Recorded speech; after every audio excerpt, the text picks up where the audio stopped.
अब इसमें देखना, हम लोग देखने वाले हैं ओएसआई मॉडल को। ओएसआई मॉडल का पूरा नाम ओपन सिस्टम इंटरकनेक्शन होगा। ओएसआई मॉडल हम लोगों को क्या रिप्रेजेंट करने वाला है, और ये ओएसआई मॉडल एक ऐसी टेक्निक होती है जो रिप्रेजेंट करेगा कि दो यूजर्स के बीच में डेटा किस तरीके से ट्रांसफर होते हैं। दो यूजर्स, एक सेंडर हो सकता है, हम लोग डेटा को सेंडर से ट्रांसफर करने वाले हैं और डेटा जाएगा रिसीवर के पास। तो डेटा सेंडर से रिसीवर के पास किस तरीके से ट्रांसमिट होने वाला है वो रिप्रेजेंट कौन करेगा, ओएसआई मॉडल। ओएसआई मॉडल पूरे सेंडर से डेटा रिसीवर तक जाने की जर्नी को रिप्रेजेंट करेगा, यानी जो डेटा ट्रेवल कर रहा है उस डेटा के ट्रेवलिंग की पूरी जर्नी क्या होने वाली है, कौन कौन सी लेयर से होकर के डेटा गुजरने वाला है, कौन कौन से फॉर्म में कन्वर्ट होने वाला है, क्या क्या प्रोसेस उस डेटा के साथ होने वाले हैं, वो हमें करके बताएगा ओएसआई मॉडल, जिसे ओपन सिस्टम इंटरकनेक्शन के नाम से जाना जाएगा। ओएसआई मॉडल का अगर देखेंगे तो इसमें कुल मिला के 7 लेयर्स होंगी, यानी 7 लेयर्स ओएसआई मॉडल में काम करती है। तो डेटा की जर्नी के लिए कुछ 7 लेयर से होकर के डेटा गुजरेगा। तो उन 7 लेयर्स को आप लोग डिफाइन करेंगे कि ये डेटा 7 लेयर से किस तरीके से होकर गुजरने वाला है। अगर हम लोग ये ध्यान दें कि ओएसआई मॉडल में ये जो 7 लेयर्स होती हैं उनके नाम क्या क्या होने वाले हैं, तो सबसे पहला नाम होगा एप्लीकेशन लेयर, और दूसरा होगा प्रेजेंटेशन लेयर, तीसरा सेशन लेयर, फिर उसके बाद जाएगा ट्रांसपोर्ट लेयर के पास, फिर उसके बाद डेटा नेटवर्क लेयर के पास, फिर उसके बाद डेटा लिंक लेयर के पास, और लास्ट में जाएगा फिजिकल लेयर के साथ डेटा कम्युनिकेट करेगा। तो सेंडर के साथ में भी ये 7 लेयर से काम करेंगी, रिसीवर के पास में भी ये 7 लेयर से काम करने का काम करेंगे। तो ये पॉइंट से याद रखना है। अब हम लोग ये देखने वाले हैं कि डेटा सेंडर से रिसीवर तक किस तरीके से होके गुजरेगा, और इसमें क्या क्या पॉइंट्स हैं जो हम लोगों के एग्जाम्स के लिए इंपॉर्टेंट होंगे। पहली बात तो एग्जाम्स में इसके पूरे नाम से आएंगे, ओपन सिस्टम इंटरकनेक्शन होगा। दूसरा पॉइंट ये याद रखना है कि ओपन सिस्टम इंटरकनेक्शन में 7 लेयर्स होंगी, ओएसआई मॉडल में 7 लेयर्स काम करेंगी, और ओएसआई मॉडल रिप्रेजेंट किसे करेगा, तो सेंडर से रिसीवर तक का जो भी डेटा ट्रेवल कर रहा है उस डेटा की जर्नी क्या क्या होने वाली है, उस पूरी जर्नी को रिप्रेजेंट करने के लिए हम लोग का ओएसआई मॉडल आएगा। अब इसमें हम लोग ये देखेंगे कि सबसे पहले सेंडर की 7 लेयर्स देखेंगे, फिर उसके बाद रिसीवर की 7 लेयर्स को देखने वाले हैं। अब कहेंगे सेंडर की ये जो 7 लेयर्स होती है किस तरीके से काम करेगी, जिसमें से सबसे पहली लेयर्स हम लोगों की होती है एप्लीकेशन लेयर। सबसे पहले सेंडर से डेटा निकलेगा और उसके पास जाएगा कहाँ, किसके पास, एप्लीकेशन लेयर के पास डेटा जाएगा। एप्लीकेशन लेयर से हम लोग के एग्जाम्स में क्या क्या क्वेश्चन पूछने वाले हैं, तो सबसे पहला क्वेश्चन ये पूछेगा कि एप्लीकेशन लेयर किससे इंटरेक्ट करने का काम करेगी, तो ये पॉइंट यूजर के साथ में, सेंडर एक यूजर होगा, रिसीवर भी एक यूजर होगा, तो यूजर के साथ में इंटरेक्शन, यूजर एंड लेयर कौन सी होगी, एप्लीकेशन लेयर। तो यहाँ सेंडर के साथ में भी एप्लीकेशन लेयर काम करेगी, रिसीवर के साथ में भी एप्लीकेशन लेयर काम करेगी, इसलिए इसे यूजर एंड लेयर के नाम से भी जाना जाएगा। यूजर के साथ में इंटरेक्शन बनाने वाली लेयर एप्लीकेशन लेयर होती है। एप्लीकेशन लेयर पे कुछ प्रोटोकॉल्स काम करेंगे, जैसे हम लोग का HTTP काम करेगा जिसका पोर्ट नंबर 80 होगा।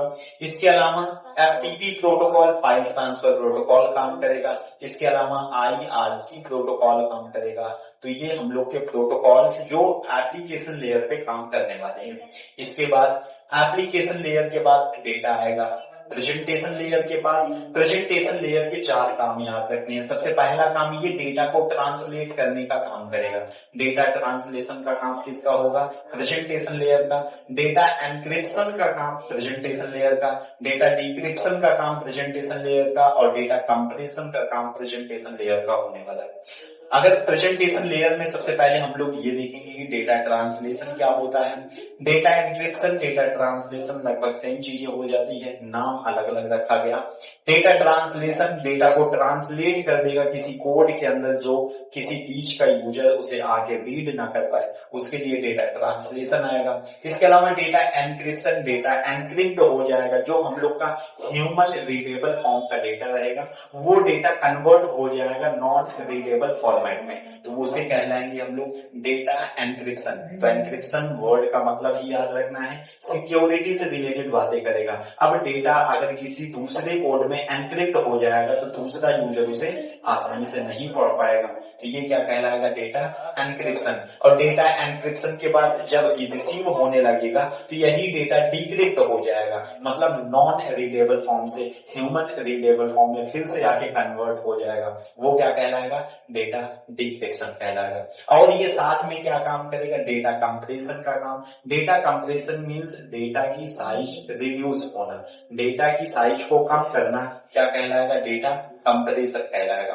उसके बाद आएगा हम लोग का सेशन लेयर। पहले एप्लीकेशन हुआ, फिर उसके बाद डेटा प्रेजेंटेशन हुआ, प्रेजेंटेशन ये 4 काम हो गए, फिर उसके बाद डेटा आएगा सेशंस। एक सेशन लेगा, उसमें डेटा को जो एरर्स रहेंगी उस एरर को कंट्रोल करने के लिए कौन आएगा, सेशन लेयर काम करेगा। तो डेटा में जो एरर्स आएंगे, एरर को कंट्रोल करने के लिए सेशन लेयर्स आएगा।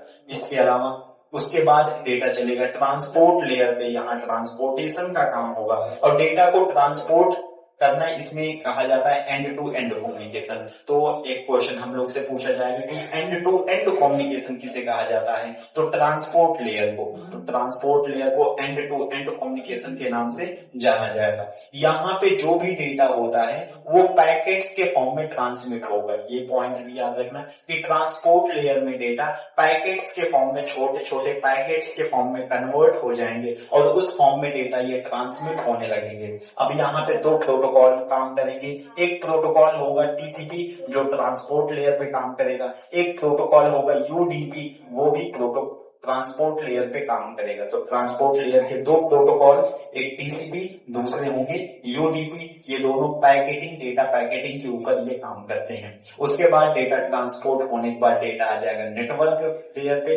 नेटवर्क लेयर का सिंपल सा काम होगा, ट्रांसपोर्ट लेयर से डेटा लिंक तक पहुंचाना, ये नेटवर्क लेयर का काम होगा। जो नेटवर्क लेयर होता है उस पे एक प्रोटोकॉल काम करेगा, वो भी हम लोग का आईपी प्रोटोकॉल, इंटरनेट प्रोटोकॉल काम करेगा। उसके बाद डेटा आगे जाएगा डेटा लिंक लेयर पे। डेटा लिंक लेयर को हम लोग फ्रेम लेयर के नाम से जाना जाता है। जैसे ट्रांसपोर्ट लेयर में डेटा पैकेट्स के फॉर्म में कन्वर्ट हो जाता है, उसी तरीके से जैसे ही डेटा लिंक लेयर पे पहुंचेगा वो फ्रेम्स में कन्वर्ट हो जाएगा, इसलिए डेटा लिंक लेयर को फ्रेम लेयर के नाम से जाना जाएगा। फिर उसके बाद डेटा फिजिकल लेयर पे आ जाएगा। फिजिकल लेयर पे हम लोगों के ईथरनेट काम करेंगे, केबल्स काम करेंगे। केबल्स में जैसे गाइडेड मीडिया की जितनी भी cables, fibre optics cables, coaxial cables होती हैं, ये सारी केबल्स हम लोग की फिजिकल केबल के ऊपर काम करेगा। फिजिकल लिंक लेयर पे जो डेटा होता है वो बिट यानी 0 और 1 के बेसिस में ट्रांसमिट किया जाएगा। उसके बाद ये फिजिकल लेयर्स के साथ में अब जिस तरीके से ये डेटा लिंक से डेटा इस फॉर्मेट में आया है, उसी फॉर्मेट से ये डेटा लिंक से डेटा वापस चला जाएगा। यानी पहले फिजिकल के साथ में इंटरेक्शन बनाएगा। अगर क्वेश्चन ये पूछा जाए कि हार्डवेयर के साथ में कौन सी लेयर काम करती है, तो वो फिजिकल लेयर ही होगी। ये पॉइंट भी याद रखना है, बिट के फॉर्म में फिजिकल लेयर ही काम करेगी। फिर उसके बाद डेटा लिंक पे फ्रेम में फिर से कन्वर्ट होगा, और फ्रेम में कन्वर्ट होने के बाद नेटवर्क लेयर जाएगा, ट्रांसपोर्ट लेयर के पास पहुंचाएगा। फिर यहाँ डेटा जो पैकेटाइजेशन था फिर से वही प्रोसेस होगा, टीसीपी और यूडीपी आगे काम करेंगे। फिर से सेशन में डिवाइड होगा, सेशन में डिवाइड होने के बाद डेटा डिक्रिप्ट होगा। अभी यहाँ पे डेटा एनक्रिप्ट हुआ था, डेटा दूसरे रीडेबल फॉर्मेट से नॉन रीडेबल फॉर्मेट में आके कन्वर्ट हुआ था। यहाँ पे नॉन रीडेबल फॉर्मेट से रीडेबल फॉर्मेट आके कन्वर्ट हो जाएगा, जिसे हम लोग डेटा डिक्रिप्शन के नाम से जानते हैं। उसके बाद डेटा एप्लीकेशन लेयर यूजर के साथ में फिर से इंटरेक्ट करेगा, और उसके बाद डेटा पहुंच जाएगा रिसीवर के साथ में। तो ये सेंडर से लेकर के डेटा रिसीवर तक की ये जर्नी OSI मॉडल्स में देखी जाती है। OSI मॉडल्स में 7 लेयर्स हो गई, ये 7 लेयर्स के काम हो गए।